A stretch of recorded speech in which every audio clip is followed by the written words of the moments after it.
우리가 과거의 이 사례를 보면 2014년에 예. 제 3차 이제 이스라엘 하마스 이제 전쟁을 합니다. 그때 51일간 진행이 됐습니다. 그때의 상황과 지금 상황을 볼 때 작전 목표가 지금 목표가 훨씬 더 큰 겁니다. 과연 51일 동안에 그걸 다 해결할 수 있을까? 아마 지상군이 대규모로 들어간다 할지라도 매우 어려워 보입니다. 전체의 하마스를 제거하기는 어려울 거고 어느 정도의 목표를 달성을 하면은 국제사회에서 그만 휴전해야 되지 않느냐, 너무 부담이 크다 이런 또 압력이 들어갈 테니까요. 그렇죠. 그러면 그 정도까지가 어느 정도 시간이 걸릴까? 제가 보기에는 2014년보다도 오히려 조금 더 걸릴 가능성이 있다. 아, 그래요? 예. 자, 경제의 신들을 모시고 깊이 있는 인사이트를 들어보는 신과 대화 시간입니다. 지금 이팔 전쟁이 계속되고 있는데요. 여러 가지 어려움들과 그리고 궁금증들이 많습니다. 자, 그래서 오늘은 주 이스라엘 대사와 주 팔레스타인 대표부 대표를 역임하셨던 마영삼 전 대사와 함께 이야기를 나눠보는 시간을 가져보도록 하겠습니다. 안녕하세요. 네, 안녕하십니까. 안녕하세요. 안녕하세요. 마영삼 대사님께서는 주 이스라엘 대사를 역임하셨고 주 팔레스타인 대표까지 두 직책을 지내셨던 유일한 외교관이라고 들었는데, 그러면 현지에 있는 계신 분들로부터 여러 가지 연락이나 상황을 많이 받으시겠네요. 네, 그렇습니다. 지금도 친구가 많기 때문에 연락을 취하고 있습니다. 예. 다들 상당히 충격을 받았고 그리고 굉장히 걱정들을 하고 있습니다. 양쪽 다 마찬가지입니다. 그래서 지금 현재 뭐 모두들 이 사태가 하루빨리 진정되기를 그렇게 바라고들 있습니다. 예. 아니 근데 그 과거에도 사실 이스라엘과 뭐 팔레스타인 많은 이제 분쟁이 있었잖아요. 그 당시에 계셨을 때 이러한 분쟁들이 일어났을 때 그 이스라엘 내부에서 어떤 행동을 좀 보이고 어떤 분위기였는지 그때 당시 한번 좀 과거를 좀 회상해 보면 뭐 어떠셨는지 좀 그 부분이 좀 궁금합니다. 네, 그러니까 2003년입니다. 그때 이제 제2차 이라크 전쟁이 발발하기 직전입니다. 예. 네. 그 이라크의 사담 후세인이죠. 어떻게 얘기를 했냐면은 만약에 미국이 우리를 공격하면은 우리는 이스라엘을 미사일로 공격하겠다라고 미사일로? 했습니다. 예. 그러니까 당시에 이제 이 화생방전이 일어날지도 모른다는 그런 이제 얘기들이 많았거든요. 예. 그러니까 이스라엘 정부에서는 전 국민들한테 방독면을 다 지급을 했습니다. 그 24시간 휴대해라라고 이제 명령이 내려졌지요. 그러니까 인구가 950만 명이니까 네, 950만 개 방독면을 전 국민한테. 네, 그렇습니다. 야, 예. 그래서 그때 모두들 다 휴대를 하는 겁니다. 대통령도 장관도 다 휴대하고 이제 출근을 하는 방독면을 옆에다 예, 두고요. 옆에. 예. 그리고 뭐 잠잘 때도 바로 침대 옆에 두고 그렇죠. 자는 그리고 이제 제가 했던 경험으로는 이게 전쟁이 언제 일어날지 모르는데 굉장히 불안합니다. 밤에 잘 때도. 그렇죠. 그게 만약에 전쟁이 일어났다고 하면은 우리는 전부 다 지하로 방카로 내려가야 됩니다. 각 집마다 방카가 다 있습니다. 예. 그래서 어떻게 하느냐 하면은 BBC 라디오를 옆에 두고 예. 밤에 자다가 잠을 깨면은 틉니다. 예. 그냥 어떤 생각이냐, 만약에 전쟁이 일어났다면은 BBC 방송이 적당한 소리로 나올 것이 아니라 흥분한 목소리가 나올 것이다 라고 생각을 하고서 틀고서 그게 목소리가 정상이냐 아니냐만 보는 겁니다. 그러니까 언어가 좀 힘드신 분들은 그 목소리 톤에 따라서 예. 그 상황을 우선 잠을 자야 되니까요. 그렇죠, 그죠? 그렇죠. 잠도 덜 깬 상태에서 그걸 틀어서 정상적인 소리가 나오면 겁니다. 그런데 이제 혹시 정상적인 소리가 안 나면은 이제 전쟁이 일어난 것이죠. 그래서 있었더니만은 어느 날 새벽에 일어나서 켰더니만은 이 라디오 막 장난이 아니게 막 아나운서가 막 소리를 지르더라고요. 그래서 이제 전쟁이 났구나 이렇게 생각을 했는데, 그 전쟁이 나기 직전에 그 이스라엘 정부에서는 그 950만 개나 되는 방독면이니까요. 비싸지 않습니까? 예. 그 방독면 그 뚜껑에 보면은 이렇게 이 스티커로 이렇게 붙이기로 되어 있습니다. 그걸 뜯으면은 이제 작동하는 다시 거죠. 작동을 하고 그리고 새로 갈아 끼워야 되는 겁니다. 예.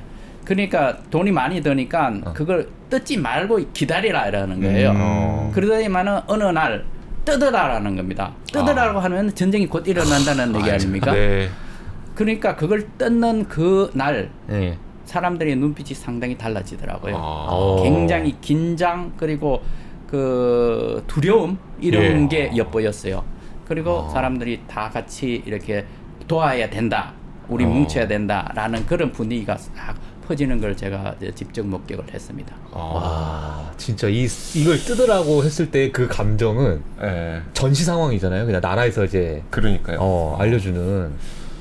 우리나라에서 얼마 전에 실수로 긴급 재난 문자 왔을 때보다 더 큰 그거는 아마 상대도 안 될 것 같고 상대도 안 되는 나라에서 그냥 다 군복 입어라 지금 약간 그런 느낌 이런 느낌이죠. 그런 느낌. 와, 그런 걸 직접 겪으셨었군요. 그때가 그러면 이스라엘 대사를 하고 계실 때였었나요? 제가 주 이스라엘 대사관에 차석을 하고 있었을 때입니다.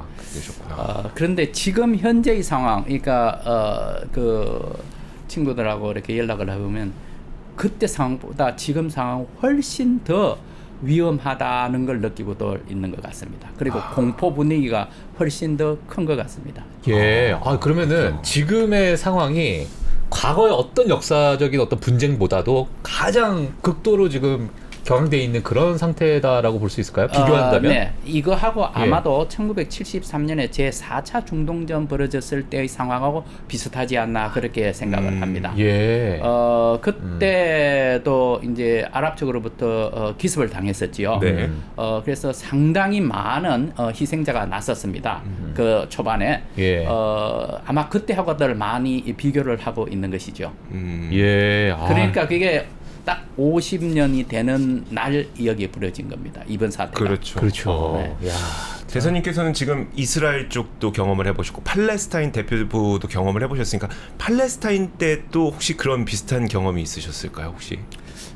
네. 그 2006년 3월입니다. 네. 그때 이제 우리나라 기자 한 분이 가자에서 납치를 당했습니다. 네. 제가 그 사실을 확인을 하자마자 이제 가자 국경 지역으로 이제 갔었지요. 거기 가서 이제 팔레스타인 우리 그 대표 제가 이제 그때 팔레스타인 대표를 하고 있었기 때문에 네. 팔레스타인의 외무성에 있는 그 카운터파트하고 계속 연락을 하면서 갔는데 그날 저는 어떻게 하셨던 게 빨리 들어가서 문제를 해결해야 되겠다 했는데 들어오지 마라 그러더라고요. 굉장히 위험하니까. 가자 지역으로 들어오지 말라. 예. 네. 네, 근데 죄송한데 그 한국 그 기자분께서는 거기 취재를 하시다가 납치를 당하신 건가요? 그렇습니다. 취재를 하러 가셨습니다. 네. 그 가자지구로 가셨는데 예, 거기서 이제 그렇습니다. 납치를 당하신. 예. 어. 그때 납치 당했을 때 우리 기자 한 분하고 프랑스 기자 두 분하고 예. 모두 세 분이 납치에 당했었죠. 예. 근데 뭐 그때 당시에 사실 좀 불미스러운 일이 많이 있었던 시기여가지고 좀 분위기가 많이 안 좋았을 때잖아요. 네, 그렇습니다. 예. 그게 바로 그 김선일 사건. 예. 으로 해서 그 굉장히 불행한 일이 있었지 않습니까? 그때 정말 충격이었거든요. 네, 네. 국내에서도. 그러니까 그 다음에 일어난 이게 이 납치 사건입니다. 그래서 뭐 우리 정부에서도 굉장히 걱정들을 많이 했었지요. 예. 그래서 결국은 제가 그 다음 날 예. 이제 본부로부터 허락을 받고서 이제 가자에 들어갔습니다. 들어갔는데 들어가서 이제 저 팔레스타인 자치정부의 도움으로 그 납치한 단체의 간부를 제가 이제 만났습니다. 직접 만나셨어요? 예, 만났습니다. 들어가시기 전에 혹시 뭐 그 전개 과정이나 어떤 식으로 이제 들어갔고 뭐 그런 어떤 이야기를 좀 해주실 수 있을까요? 네, 텔아비브에서 가자 국경까지 거리가 한 40분 내지 50분 정도 걸립니다. 네. 국경까지요. 예.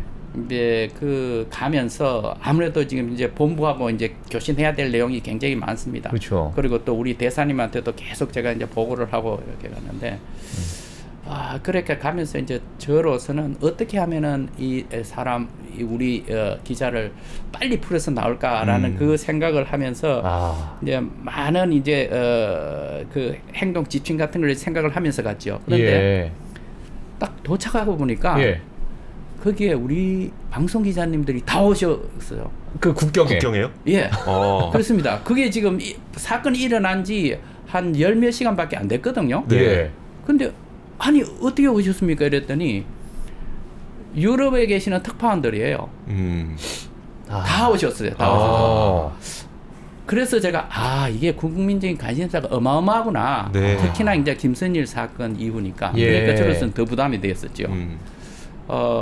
그래서 이제 거기서 들어가려고 했더니 이제 많은 분들이 저한테 이제 인터뷰를 하시려고 하더라고요. 예. 근데 저는 인터뷰할 시간조차 지금 없었죠. 굉장히 지금 급박하니까. 그럼요. 예. 예. 그래서 양해를 구하고 이제 들어갔습니다. 들어갔는데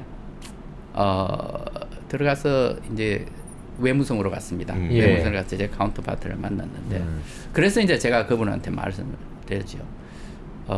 내가 풀려고 돌아왔는데 내가 여기 와서 가만히 있으면 어떡하느냐. 예. 누구라도 만나야 되겠다. 예. 그래서 이거에 영향력을 미칠 수 있는 사람을 미팅을 어레인지를 해달라. 네. 그랬더니 이분이 우리의 문화에서는 네. 영향력 있는 사람을 만나야 된다. 그리고 이거를 해결할 수 있는 사람은 제일 위에 있는 대표다. 그러니까 그 사람을 만나라 이러면서 그 사람 미팅을 주선을 해줬습니다. 그러니까 피라미드 꼭대기에 있는 사람 만나야 된다. 예, 그렇습니다. 그 단체에 가장 높이 있는 사람이고 예. 그분은 당의 당수였습니다. 국회의원이면서. 예. 그래서 이제 만났죠. 만났더니 자기들끼리 막 아랍어로 얘기를 막 하더라고요. 그러더니만은 그러더라고요. 오케이, 그 얘기를 하자 이러더라고요. 그래서 제가 뭐라고 했느냐면은 예. 우리 정부의 방침상 테러리스트 단체하고는 협상을 못하기로 되어 있습니다. 네. 그래서 제가 딱 첫 번째 제가 말이 나는 협상하러 온 것이 아니다. 예. 그리고 우리 국민의 메시지를 내가 가지고 왔다. 네. 예. 그게 무슨 메시지냐 이러더라고요. 내가 지금 여기 팔레스타인 대표인데 주 팔레스타인 대한민국 대표다. 예. 그런데 우리 정부는 팔레스타인을 위해서 많은 노력을 하고 있다.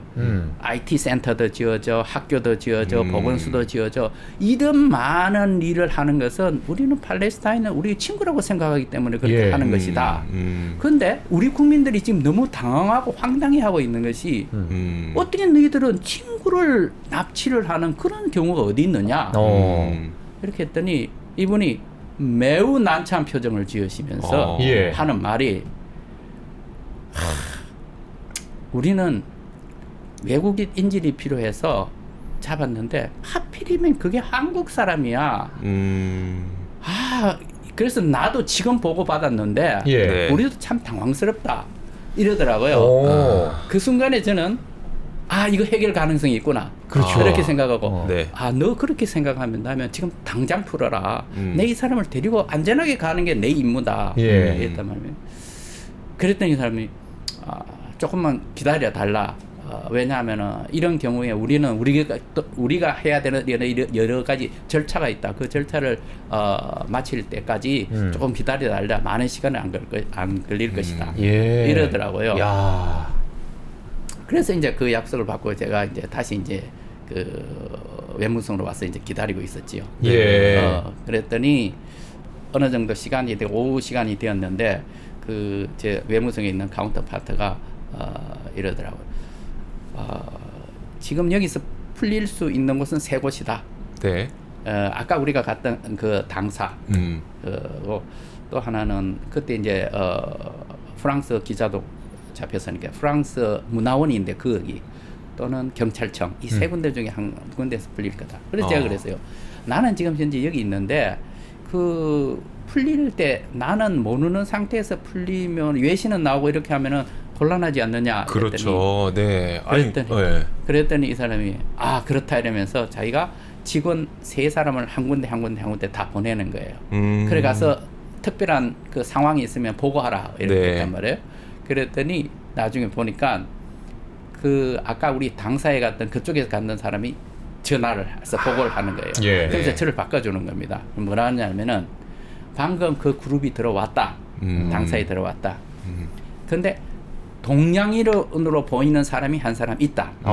근데 그 사람은 자기 발로 걷고 있다. 네. 그 말은 풀려났다는 거네요. 안전하다. 네. 그러니까 그 위해를 받지 않았다는 네네. 얘기죠. 네네. 예. 그 얘기를 하더라고요. 예. 그래서 다행이구나. 그런데 이제 그쪽에서는 절차라는 게 뭐 기자회견다고 뭐 하는 거예요. 그리고 나서 한 1시간 정도 있으니까 저보고 빨리 이동하자 그러더라고요. 그래서 갔더니 그 경찰청이에요. 예. 경찰청에서 풀리기로 했다. 이렇게 해서 이제 경찰청으로 갔죠. 예, 경찰청으로 갔더니 기자들이 다 와 있더라고요. 외신 기자들이 쫙 네. 와 있더라고요. 예. 그래서 거기서 조금 있으니까 이제 왔어요. 와서 이제 우리 기자를 만났죠. 만났더니 이분이 하시는 말씀이 자기는 취재원을 찾아서 다니는 기자인데 네. 예. 제가 취재원이 되어버렸네요. 그러네요. 참으로 이게 수치스럽습니다. 이러더라고요. 아이고. 그랬는데 그래서 이제 거기서 이제 다 일이 끝나고 이제 다시 이제 텔아비브로 같이 왔었지요. 왔는데 그 다음 날 이제 이분은 이제 호텔에서 이제 계시다가 이제 귀국을 하시는 걸로 되어 있었지요. 네. 아침에 전화를 했더니 또 연락이 안 되는 거예요. 네. 그래서 굉장히 걱정을 하고서 막 했더니 나중에 보니까 어디 갔다 오셨습니까? 이랬더니 자기가 지난번에 왔을 때 취재하던 것 중에서 조금 미진한 부분이 있어서 그 마지막 취재하러 갔다 이러는 거예요. 그래서 야 이게 기자로서의 직업 정신이 아주 투철하신 분이다라는 걸 제가 아니 근데 그때 저는 느꼈어요. 대사님이 약간 화도 나셨을 것 같아요. 아니 이렇게 길거리에서 목숨을 걸고 네. 그 가자지구에 들어가서 구에서 막 진짜 협상은 아니지만은 메시지를 전달하고 네. 와서 했는데 또 취재하러 가셨어 다음날. 예, 참 약간 그 내과에 내다 놓은 어린 아이처럼 그래서 그런 일이 있으셨고. 참 근데 진짜 와. 근데 그 전에 이제 김선일 사건도 있었기 때문에 대사님께서도 물론 그런 불미스러운 일이 절대 발생해도 안 되겠지만은 약간의 내가 가자지구에 들어가면 약간 신변의 위협을 좀 받을 수 있겠구나라는 생각을 혹시 안 하셨나요? 안 하긴 좀 힘들 것 같은데. 제가 이걸 다 예. 일을 다 마치고 나서 이제 집에 돌아왔더니만요. 예. 뭐 저희 가족들도 걱정을 많이 했었죠. 제 딸이 저한테 묻더라고요.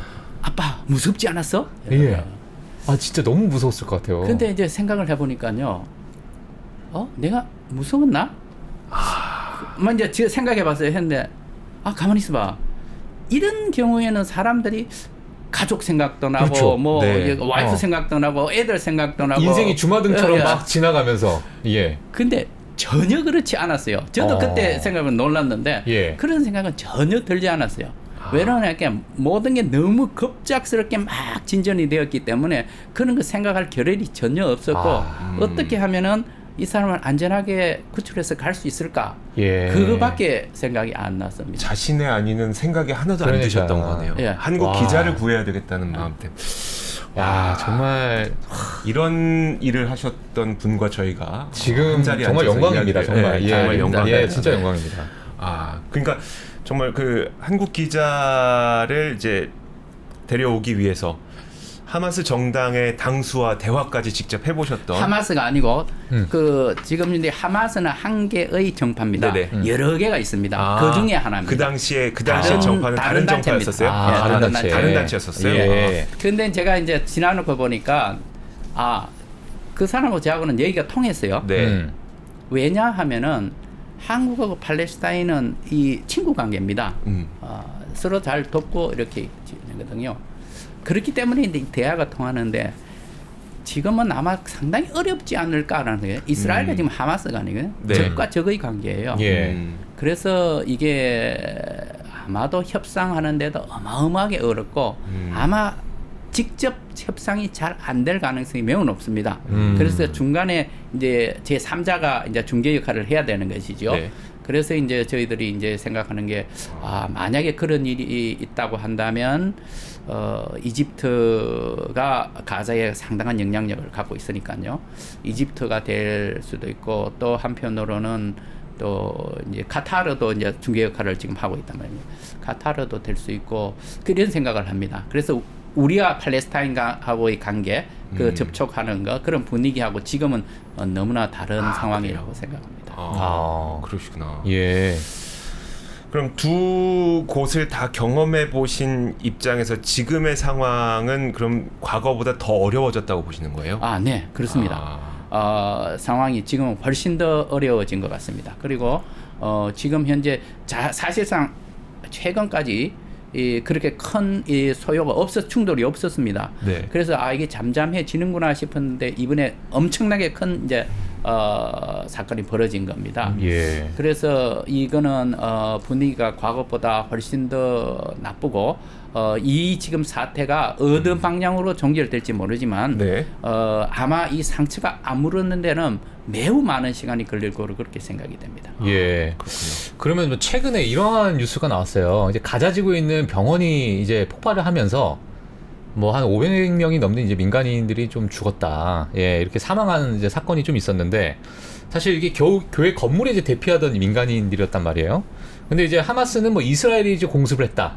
또 이스라엘은 우리가 좀 뭐 확인을 해봐야 될 문제다. 이렇게 좀 나오고 있는 상태인데 뭐 어떻게 보십니까? 이러한 지금 상황 물론 이 크고 작은 여러 가지 뭐 문제들이 있겠지만 이런 부분을 봤을 때 이 양쪽의 어떤 의견이나 앞으로 뭐 전개될 어떤 상황을 대사님께서는 어떻게 좀 보시는지 궁금합니다. 이 보도가 나오자마자 예. 그게 아마 바이든 대통령이 이스라엘 방문 하루 앞두고 이제 발생한 예. 사건인데 바이든 대통령도 그렇고 이 이스라엘 정부도 그렇고 매우 당황했었지요. 절대적으로 이거는 불리하게 작용할 것이다라고 그렇게 이제 추측을 했으니까요. 그런데 이제 조금 있다가 보니까 이스라엘 측에서는 이거 우리가 한 거 아니다. 이슬라믹 지하드가 한 것이고 장소가 여기고 이러면서 이제 몇 가지 이제 증거를 이제 제시를 했습니다. 예. 네. 그리고 바이든 대통령도 이제 그런 얘기를 했죠. 당신들 소행이 아니라 상대방 소행인 것 같다라고 말을 했답니다. 그 근거가 뭐냐 하니까 국방부 브리핑 받았다는 거죠. 그래서 이렇게 볼 때 이 하마스 측에서는 이스라엘 소행이다라고 이제 또 그랬고 그렇게 해서 지금 이제 사실관계 조사가 이제 더 진행이 되고 있는 것 같습니다. 그래서 아마 조금 더 있으면은 보다 명확한 이제 사실관계가 이제 나올 걸로 그렇게 이제 생각이 됩니다. 네. 그래서 우리는 조금 기다리면은 되지 않을까 싶고 너무 성급한 결론은 내릴 필요가 없는데. 네. 그런데 여기서 우리가 또 하나 생각해 봐야 될 것은 이번에 이런 사태가 발생하는 최초의 원인 제공은 무엇이었느냐? 예.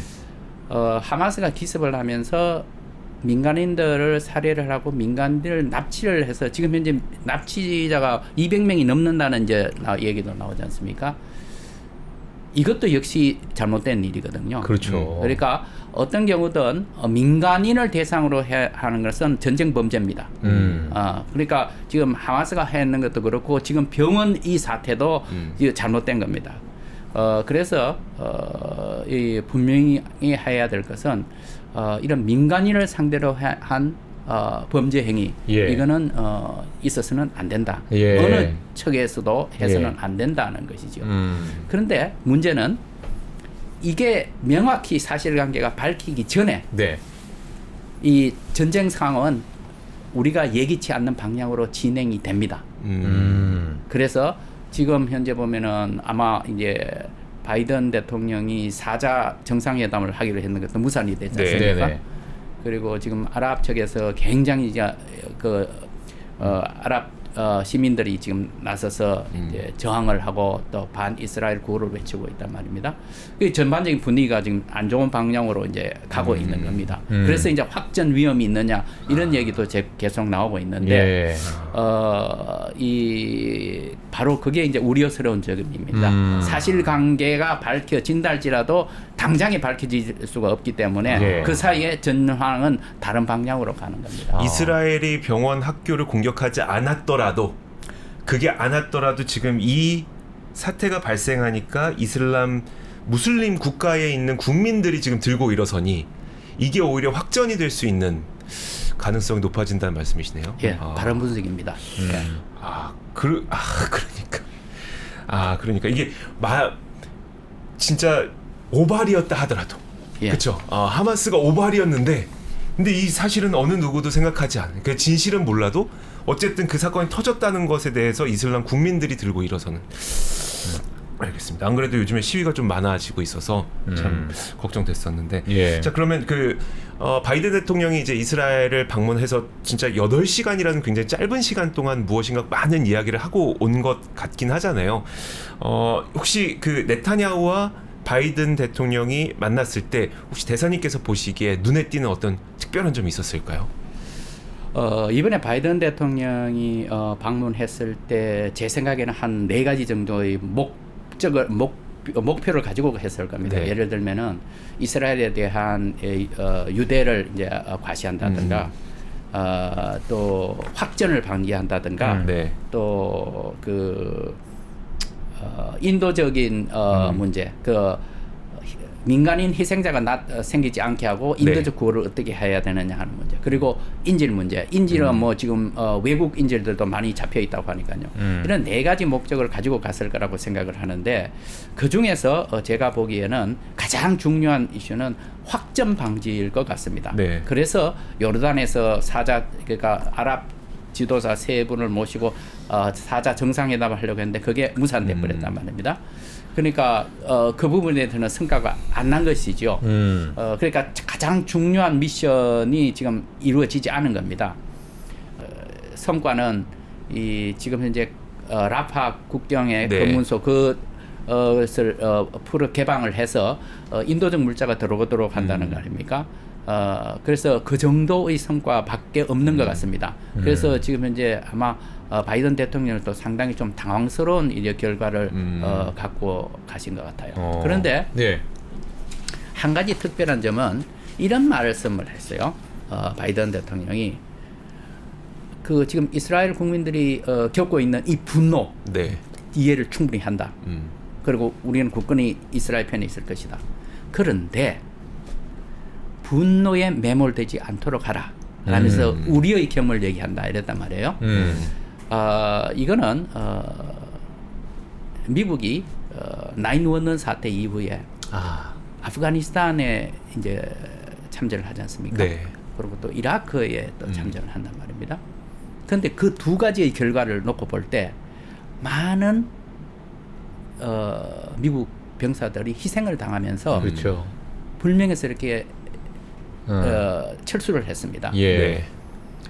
전체적으로 볼 때 이게 미국의 정책에서 플러스냐 마이너스냐 이렇게 볼 때 미국적으로서는 반성하는 부분이 꽤 있습니다.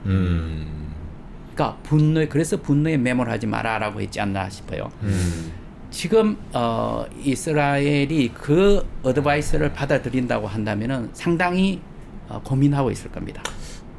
받아들일까요, 근데? 왜냐하면은 지금 우선 사건이 촉발된 이 문제가 원인이 하마스에서 제공을 했단 말입니다. 네. 거기에 대해서 이제 국민들이 분노를 느끼고 있고 어떻게 해서든지 이거는 복수를 해야 된다라고 생각을 하고 있는데 복수를 하려고 하니까 여러 가지 제약이 있는 겁니다. 그래서 이제 어드바이스도 저렇게 하고 또 많은 이제 다른 나라에서도 확전이 안 됐으면 좋겠다, 이렇게 빨리 끝났으면 좋겠다 이런 바람이단 말이에요. 예. 그러니까 이스라엘로서도 이걸 지상군을 투입을 해야 되느냐, 투입한다면 어느 시점에 또 얼마만큼의 기간 동안 어느 정도의 규모로 이제 이런 이제 고려를 해야 될 겁니다. 그래서 지금 현재 조금 시간이 걸리고 있는 것 같고요. 이스라엘 측에서 많은 지금 고민을 하고 있는 것 같습니다. 예. 근데 만약에 그걸 받아들이게 되면, 그러니까 바이든 대통령의 조언을 받아들여서 그래, 우리가 너무 분노에 휩싸이지 말자, 좀 평화롭게 해결하자. 그럼 또 이스라엘 국민들이 들고 일어서서 네타냐후 를 공격하지 않겠습니까? 그럼 또 받아들일 수 없는 것 아닐까요? 이 지금 현재 전쟁이 일어나기 직전에 네. 네타냐후 총리로서는 국내 정치적으로 상당한 어려움이 있었습니다. 네. 왜냐하면은 첫 번째로 그 연립 정부를 구성했고 연립 정부의 성격이 굉장히 강경하고 우평양적입니다. 네. 그래서 지금 그런 정책이 몇 개 나왔습니다. 예를 들면은 정착촌을 확대한다든가 또 하나의 문제는 이제 사법 개편 문제입니다. 이 문제에 대해서는 사법부의 권한을 약화시켜야 되겠다라는 그런 한 목적의 법안입니다. 이걸 이제 계속 추진을 하고 있으니까 국민들이 이게 아니다 하는 겁니다. 왜? 이거는 이스라엘은 굉장히 민주주의 국가입니다. 네. 상권 분립 원칙에 의해서 사법부의 권한을 확실하게 두어줬는데 그거를 약화시키면 어떻게 하느냐. 그래서 이스라엘 국민들이 많이 데모에 참여를 했습니다. 심지어는 정부 인사들 그리고 예비군들까지도 그런 이제 저항을 했었거든요. 이러한 것들이 혹시 이번 사건에서 이번 이 사태에서 그 정보 실패를 하지 않았느냐, 네. 뭐 초동 대응에 실패하지 않았느냐, 이런 이제 원인 제공을 하지 않았느냐라는 그런 비판이 많습니다. 네. 그래서 제가 보기에는 이 국민들의 지금 현재의 그 울분, 분노, 이거를 무시하고 그냥 바이든 대통령의 어드바이스를 받아들인다 이렇게 할 때는 정치적인 부담이 굉장히 클 걸로 생각을 합니다. 그러니까요. 그러니까 뭐 사법 개혁에 맞물려 가지고 이런 일이 또 터졌으니까 이때는 또 어느 정도 네타냐후 입장에서도 조금은 뭐 국민들의 좀 마음을 풀어줄 수 있는 어떤 정책을 또 전쟁을 통해서 또 잡아야 되는 그런 또 압박감이 좀 있을 것이고 그런 식으로 이제 정책을 좀 풀어 나가겠네요. 그러니까 예. 그러니까요. 예, 알겠습니다. 또 한편으로는 예. 그런 점도 있지만은 국제적인 또 압력이 또 굉장히 세죠. 예.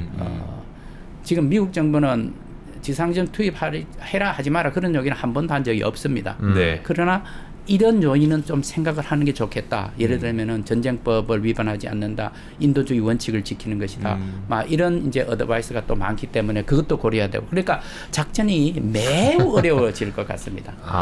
그러네요. 정말 생각해야 될 그 수가 많네. 그러니까요. 셈법이. 예. 알겠습니다. 그 바이든 대통령이 좀 미국 돌아가시면서 그 1차로 일단 트럭 20대를 통과시킨다.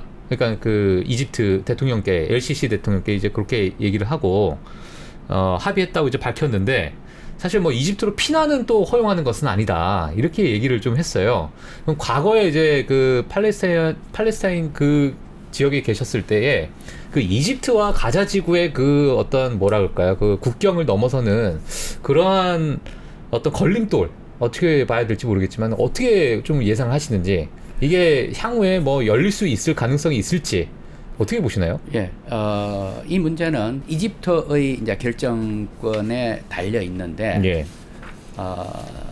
이제 이집트로서는 이런 얘기를 지금 하고 있죠. 그 국경을 개방을 했을 때 이제 난민들이 이제 막 들어올 거단 말이에요. 예. 그 난민도 뭐 1만, 2만이 아니라 지금 100만 이렇게 그렇죠. 뭐 넘어갈 수가 있습니다. 거기에 무장단체 요원들이 끼어서 넘어오면 어떡하느냐. 그러니까 들어와서 잠적을 해보면은 우리 안보에 굉장한 위험이다. 그렇죠. 라는 얘기를 하죠. 그게 한 가지가 있고. 또 하나는 난민들이 오면은 난민들을 수용을 해야 되지 않습니까? 그러니까 시설이 있으면은 시설로 하지만은 이 100만 이렇게 온다고 하면은 수용할 수 있는 시설이 없습니다. 예. 그러면 결국에 이제 국제사회에서 뭐 텐트도 치고 뭐 등등 해야 되는데 그게 언제까지 갈 것 같습니까? 시간이 또 굉장히 많은, 그리고 비용도 굉장히 많이 됩니다. 그러니까 이집트로서는 그걸 감당할 수 있을까라는 걸 또 많이 이제 검토를 하고 있을 겁니다. 그렇죠. 국제사회에서 많은 도움이 있을 거겠지만은 기본적으로는 장기화되면은 이제 이집트가 그걸 다 부담을 해야 되니까요. 근데 이집트의 지금 경제 상황이 그렇게 녹록지가 않습니다. 그래서 과연 이제 우리가 부담할 수 있을까라는 이제 그런 또 고려도 있고 그렇게 하니까 지금 이제 그 결정을 못 내리고 있죠. 예. 못 내리고 있고 다만 인도주의적인 물자 지금 이제 반입하는 것만 지금 허용을 하고 있는 겁니다. 이걸로 충분하지 않겠죠. 그러면 지상군을 투입하지 않고 해결할 수 있는 방법은 또 무엇이 있느냐? 그러니까 이스라엘의 첫 번째 지금 목표는 네. 하마스를 제거를 하겠다라는 게 이제 제1차적인 목표로 내세운 겁니다. 그러면 지상군 투입 없이 하마스를 제거를 할 수 있느냐? 그건 불가능한 일이겠죠. 그러니까 지상군이 들어가야 된다라고 이제 생각하는 사람이 많은데, 만약에 지상군이 들어가면 그러면 하마스를 다 제거를 할 수 있느냐? 가자시티라는 데가 매우 조그마한 도시인데 그게 인구가 110만 명입니다. 그러니까 도로가 굉장히 좁습니다. 네. 그리고 길이 굉장히 구불구불합니다. 굉장히 복잡합니다. 거기에 지하 땅굴이 지금 현재 약 500km 정도 지금 설치되어 있다는 거 아닙니까? 네. 그러니까 그 밑에서 이제 인질들도 거기 이제 넣어놓고 그 밑에서 이제 아마 이제 작전 본부도 그 안에 있을 거 아닙니까? 아, 지하에 예. 그런 시설이 다 되어 있어요. 네, 지하 터널로 땅굴로. 예, 땅굴을 500km를 팠다는 겁니다. 와. 그 좁은 땅에 500km 가는 거는 예. 어마어마한 겁니다. 아, 인구 밀도가 어마어마하고 땅은 뭐 제한적이니까 예. 지하로 그냥 예. 다 파서 땅이라는 예. 게 365 평방킬로미터입니다. 예, 예. 그 말은 뭐냐 하면은 10km, 40km라는 얘기입니다. 그러면은 그게 바로 400평방킬로미터가 되는 겁니다. 네. 예. 그러니까 그 좁은 땅에 지금 230만 명이 살고 있는 거거든요. 와, 그 마라톤 선수가 끝에서 끝으로 달리면 2시간 20분이면 갈 수 있는 거리네요. 네, 그렇습니다. 어. 예. 그렇기 때문에 굉장히 인구 밀도가 높고, 그러니까 만약에 여기서 작전을 하는 경우에 예. 하마스 요원들은 지하에 들어가 있을 거고 매부한 상태에서 이제 게릴라 전법을 이제 쓸 거 아니겠습니까? 네. 그렇게 되면은 이스라엘 지상군의 피해가 굉장히 많습니다. 그렇죠. 이제 그렇게 그런 걸 또 방지하기 위해서 이제 과감하게 이제 폭탄도 투입하고 이렇게 하는 경우에 또 희생자가 민간인 희생도 생길 것이고 또 인질도 있을 그렇죠. 것이고, 그러니까 이게 어마어마하게 지금 어려운 작전입니다. 그리고 하마스를 다 제거를 할 수 있을까? 그거는 제가 보기엔 불가능한 일입니다. 왜냐하면은 그 땅굴이 들어가면은 인근 국가로 들어갑니다. 그러니까 아마도 하마스 지금 현재 간부들은 예. 상당수가 이미 지하 땅굴을 통해서 이미 피신했을 가능성도 충분히 있습니다. 아, 다른 타 국가로요? 예, 그렇습니다. 오. 자, 그렇게 되는 경우에 예, 예. 이스라엘의 작전 목표가 매우 어렵습니다. 그걸 성취하기는. 그렇기 때문에 아마 이스라엘도 그것 때문에 굉장히 큰 고민을 하고 있지 않느냐. 지금 작전 개시가 자꾸 늦어지는 것이 네. 그런 요인도 있지 않나, 그런 생각을 합니다. 예. 아, 이미 다른 데도 피신할 가능성이 있고 다 연결이 되어 있군요. 그 밑에 지하 세계가 네. 또 따로 있네요. 네. 근데 사실 뭐 하마스 하게 되면은 뭐 과거의 어떤 뿌리를 좀 보게 되면 뭐 이슬람 형제단이다 뭐 이렇게 여러 이제 그 뿌리가 있잖아요. 근간이. 근데 사실 이제 이게 유럽이나 여러 뭐 중동 지역 전반에 걸쳐서 다 퍼져 있기 때문에 사실 하마스를 없애는 것 자체는 그 말도 안 되는 불가능한 이야기다, 이런 얘기가 뭐 많이 나오고 있으니까. 네. 그러면 어느 정도 적전선에서 이스라엘이 뭐 어떤 뭐 작전을 수행하고 그런 어느 정도 선으로 대사님께서는 좀 예상을 좀 하고 계세요? 예. 매우 어려운 일입니다. 예, 예. 그런데 우리가 과거의 이 사례를 보면 2014년에 예. 제 3차 이제 이스라엘 하마스 이제 전쟁을 합니다. 그때 51일간 진행이 됐습니다. 그러니까 상당히 길었죠. 예. 보통 보면 한 2주 정도면은 대충 웬만한 무력 충돌은 이제 끝이 납니다. 근데 51일간이었거든요. 근데 그때의 상황과 지금 상황을 볼 때 작전 목표가 지금 목표가 훨씬 더 큰 겁니다. 그렇다면은 과연 51일 동안에 그걸 다 해결할 수 있을까? 아마 지상군이 대규모로 들어간다 할지라도 매우 어려워 보입니다. 그리고 전체의 하마스를 제거하기는 어려울 거고. 예. 그러니까 일단 만약에 지상군이 들어간다고 하면은 하마스의 지휘부 이런 걸 갖다가 이제 와해시킬 거고, 그렇게 되면 어느 정도의 목표를 달성을 하면은 국제사회, 그렇게 되면 이제 국제사회에서 그만 휴전해야 되지 않느냐, 너무 부담이 크다, 이런 또 압력이 들어갈 테니까요. 그렇죠. 그러면 그 정도까지가 어느 정도 시간이 걸릴까? 제가 보기에는 2014년보다도 오히려 조금 더 걸릴 가능성이 있다고 봅니다. 그래요? 예. 예. 일단 뭐 외신에서는 사실 이걸 한 2달 정도로 이렇게 뭐 예상하는 사람들이 좀 많이 있었는데 대사님께서는 이게 좀 장기화될 가능성이 좀 크다 이렇게 보시는 거죠? 예, 그렇습니다. 예. 그런데 이제 다만 이제 문제가 뭐냐 하면은 일단 어느 정도 1차적인 그 공격 목표가 이루어지는 다음에는 이스라엘이 또 한번 엄청난 고민을 해야 될 겁니다. 예. 그 남은 처리를 어떻게 해야 되느냐 하는 문제. 사실상 공격 후에 네. 가자를 어떻게 해야 되느냐 하는 그 문제도 아주 그렇죠. 굉장히 중요한 문제인데 그렇죠. 뭐 외신에 보면은 아직 그 로드맵이 아직까지 명확하게 안 돼 있다는 얘기가 많습니다. 예. 그 말은 뭐냐면 매우 어렵습니다. 매우 어렵다. 예. 자, 그러면은 바로 또 제가 또 궁금한 게 지금 사실 이란 최고 지도자가 이런 얘기를 했어요. 우리는 가자 지구에서 일어나고 있는 일에 응답해야 하며 대응해야 한다. 이렇게 얘기를 하면서 이제 이스라엘과 팔레스타인 분쟁 사태에서 이란이 어느 정도 좀 역할을 하려고 하는 그런 발언들이 지금 계속 이어지고 있으니 이게 뭐 정말 뭐 미국과의 어떤 갈등도 좀 있을 것이고 그런 부분에 대해서는 대사님께서는 어떻게 생각하세요? 이란이 뭐 직접적으로 여기에 참전을 할 것인가 아니면 그냥 어느 정도 거리를 두고 이렇게 뭐 바라보는 입장에서 있을 것인가? 예, 어떤 의견이 있으신지 궁금합니다. 이번 사태가 발생하고 나서 금방 10월 8일에 주 UN 이란 대표부에서 성명을 냈습니다. 예. 우리는 하마스의 그 대의에 지지를 하고 여태까지 도와왔지만 이번 사태하고는 상관없다. 우리가 전혀 개입하지 않았다. 예. 하고 그렇게 발표를 했습니다. 그리고 이제 미국 측에서도 확실한 증거가 아직 없다. 이렇게 말을 했죠. 물론 이제 다른 외신 보도, 그 반대되는 외신 보도도 있었습니다. 그런데 이제 이란으로서는 그런 얘기를 하다가 이제 분위기가 좀 바뀌었습니다. 방금 말씀하신 대로 네네. 우리 어떤 식으로든 대응을 하겠다. 대응한다. 예.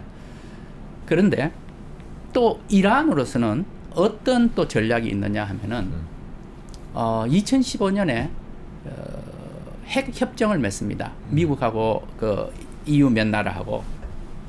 그래서 그 핵 협정을 맺으면서 여태까지 자기들한테 부과되었던 경제 제재로부터 풀려나려고 했었는데 네. 2018년에 트럼프 대통령이 그 협정을 파기를 해버립니다. 네. 그래서 아주 강한 제재가 계속되고 있습니다.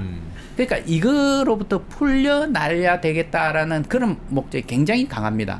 그러면 그 목표하고 지금 현재 일어나고 있는 이 목표 두 개를 비교해 봤을 때 이란으로서는 어느 걸 더 중시하겠느냐 이렇게 생각을 해볼 때 예. 저는 이란의 직접적인 개입은 가능성이 그렇게 높지 않다라고 생각을 합니다. 예. 그러나 이란으로서는 지금 현재 사우디아라비아하고 이스라엘하고의 수교 문제, 수교 협상이 진행되었지 않습니까? 예.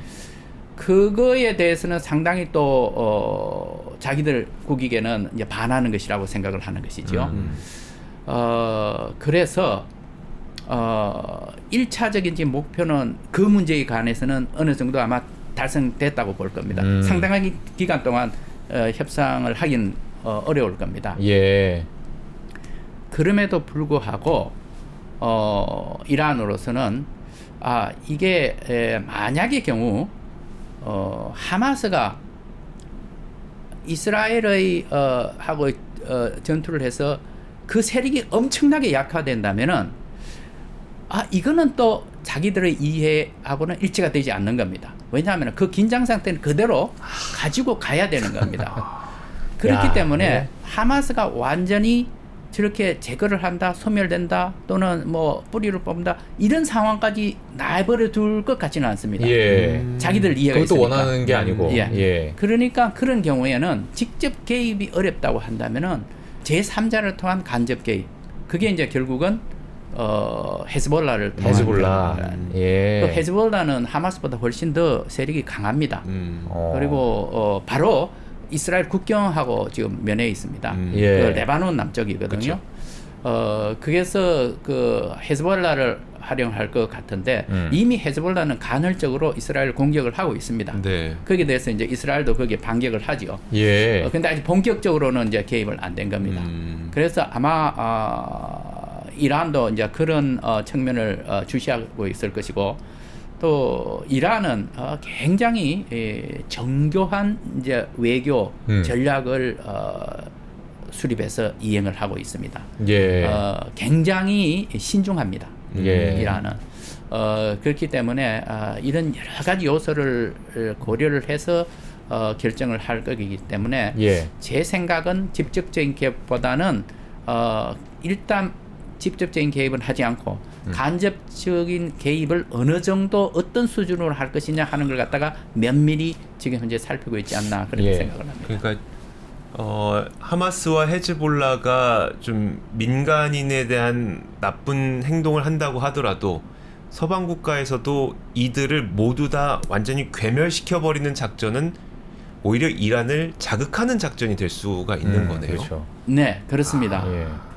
그런데 하마스 같은 경우에는 미국으로도 EU로부터도 지금 테러 단체로 지정이 되어 있습니다. 그렇기 때문에 이 하마스의 세력이 지금과 같이 이렇게 바로하게 놔둬서는 곤란하다는 생각들은 지금 서방 국가들한테는 어느 정도의 공감대가 형성되어 있습니다. 예. 제가 이건 뭐 정말 네. 원초적인 질문인데 이쯤에서 이런 질문해도 될지 모르겠지만 그 무장 세력이라고 하는 그 지칭하는 그 단체가 규모가 보통 어느 정도 되면 무장 세력이라고 이렇게 우리가 이렇게 정의를 하는 거예요? 뭐 군인은 아니고. 예. 그 무장 단체들의 사이즈가 예. 규모가 예.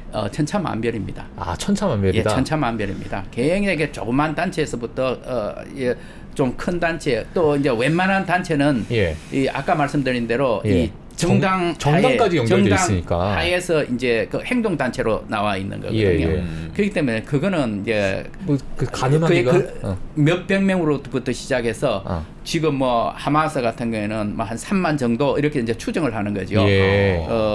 헤즈볼라 같은 경우는 한 6만 정도 이렇게 추정을 하고 있는 겁니다. 네. 정확한 숫자는 알 수가 없습니다. 예. 예. 그러니까 그 정도 단체는 굉장히 큰 단체로 치고 예. 조그마한 이 단체들이 굉장히 많습니다. 굉장히 많다.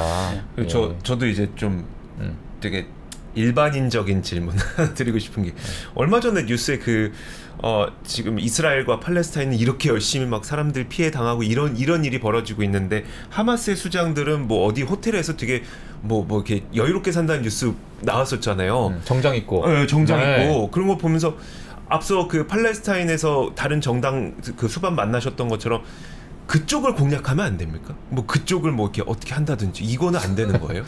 어디 있는지 아는 거잖아요. 어떤 호텔인지 아는 그렇죠. 거잖아요. 거기에다가 이제 그건 불가능한 겁니까?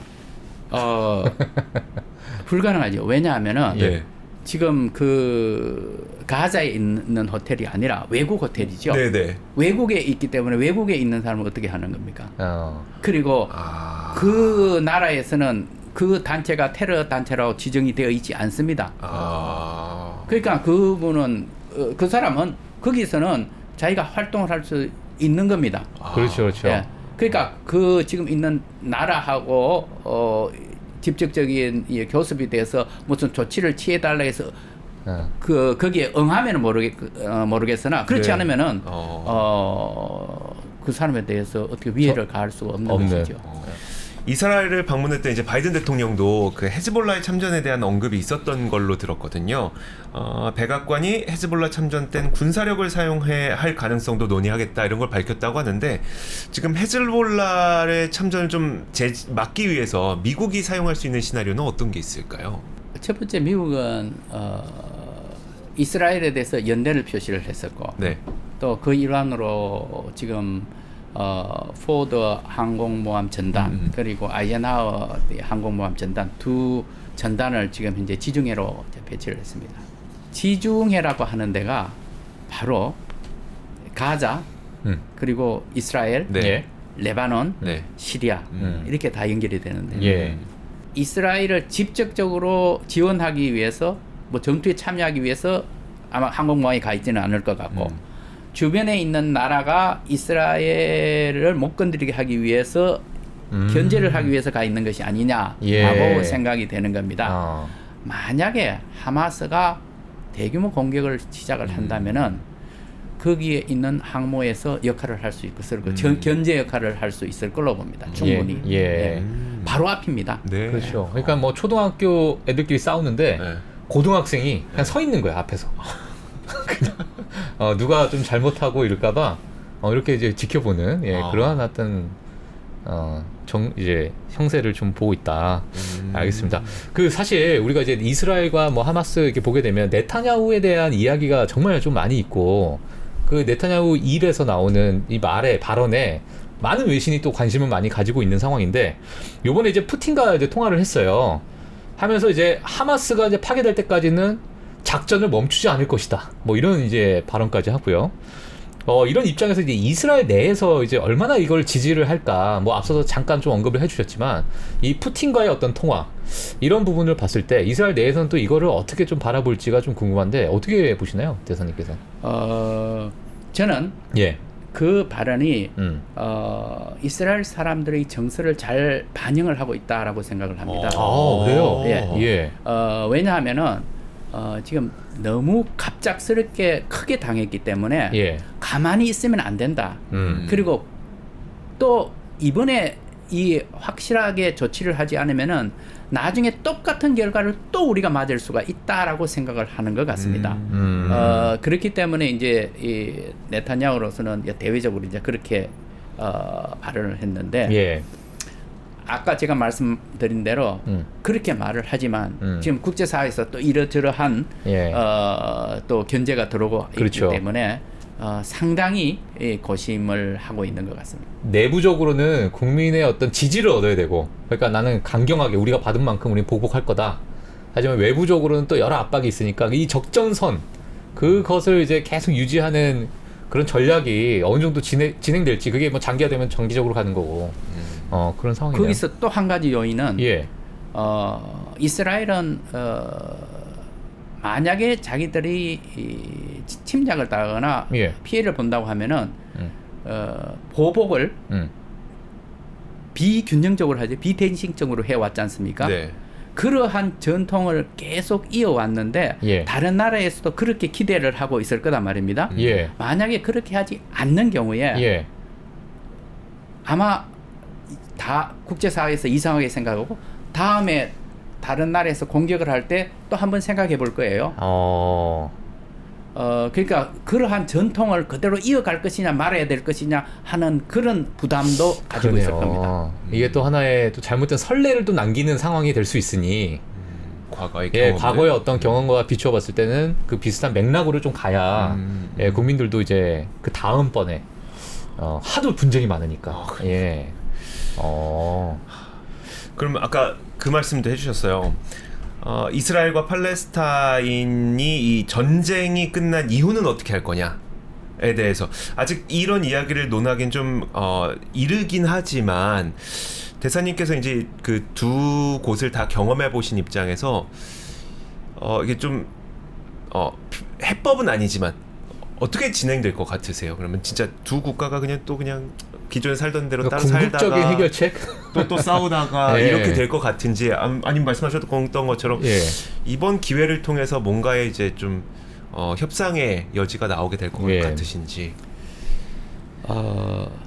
지금 현재 이 문제를 근원적으로 해결할 수 있는 방법은 이 많은 국제사회에서 이제 투 스테이트 솔루션, 두 국가 해법이라고 그렇게 이제 표현을 하는데 그게 아마 가장 바람직한 방향이 아닌가 그렇게 생각을 합니다. 그런데 그것도 그렇게 되기가 쉽지가 않습니다. 그 투 스테이트 솔루션을 가려고 하면은 몇 개의 그 이슈에 대해서 어느 정도 해결책이 나와야지만 가능한 겁니다. 예를 들어서 국경 문제라든가 또 난민 문제가 있거든요. 그리고 예루살렘 문제, 그리고 정착촌 문제. 최소한 이 네 가지 문제에 대해서 근본적인 합의를 이루어야 되는데 이 네 가지 이슈에 대해서 이스라엘 측과 팔레스타인 측의 인식의 차가 매우 큽니다. 그래서 그걸 어느 정도 선에서 봉합이 될 수 있을까? 매우 어려운 과제입니다. 그렇죠. 그래서 이게 당분간은 문제 해결하기가 매우 어렵지 않나 이렇게 생각을 하고 이제 그럼에도 불구하고 좀 희망이 보이는 측면은 이제 아마도 이제 이 어느 정도 이 문제가 일단락이 되고 안정을 다시 취하게 된다면 이제 이스라엘과 사우디아라비아의 수교 문제가 다시 진행이 될 가능성이 있습니다. 그런 경우에 사우디아라비아는 아랍의 이 지도국입니다. 네. 그리고 순위의 지도국이고 이스라엘하고 그런 합의하는 과정에서 팔레스타인 문제를 등한시에 내버려두고 하지는 않을 겁니다. 그렇죠. 그러니까 많은 역할을 해줄 걸로 기대를 합니다. 그래서 거기에 조금 기대를 하고 있고 또 하나는 지금 이 사태가 75년간 진행이 됐습니다. 4차례 중동전뿐만 아니라 크고 많은 분쟁이 굉장히 많았습니다. 그리고 테러도 많이 났고요. 그러니까 양쪽의 주민들 다 어떻게 생각을 하냐면은 sick and tired 그 생각을 가지고 있는 사람들이 꽤 많아지고 있습니다. 그렇죠. 예. 그러니까 이 사람들이 이 청이 좀 더 두꺼워지고 이쪽에서도 그 청이 좀 두꺼워지면은 어느 정도의 해결 접점을 찾을 수 있지 않을까 생각을 합니다.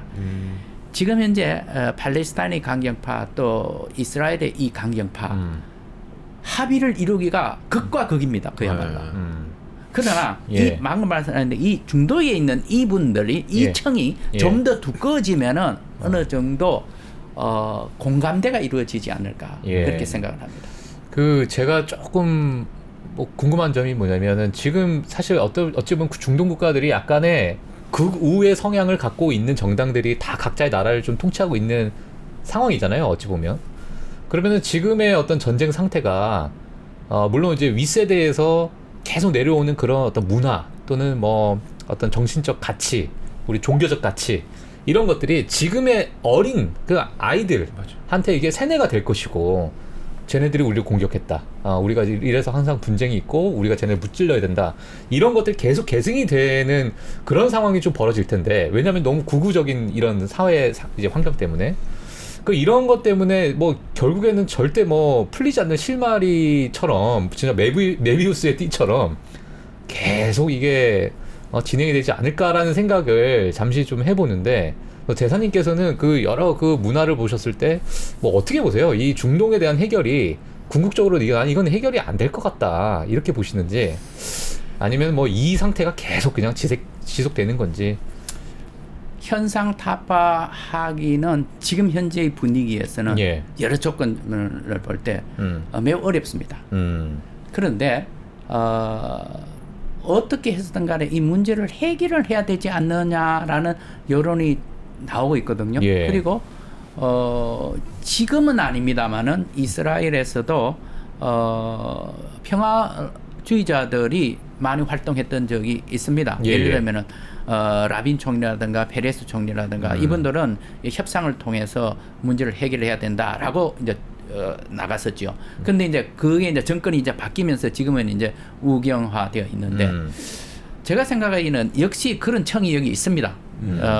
오슬로 협정을 할 때도 그 이스라엘 팔레스타인하고 비밀 협상을 했지 않습니까? 거기에 관여했던 사람들은 지금 현재의 집권층하고는 또 상당한 색깔이 다릅니다. 자, 그런 분들도 이스라엘에서 상당히 많은 또 지지를 받고 있습니다. 또 여러 차례 집권을 했고요.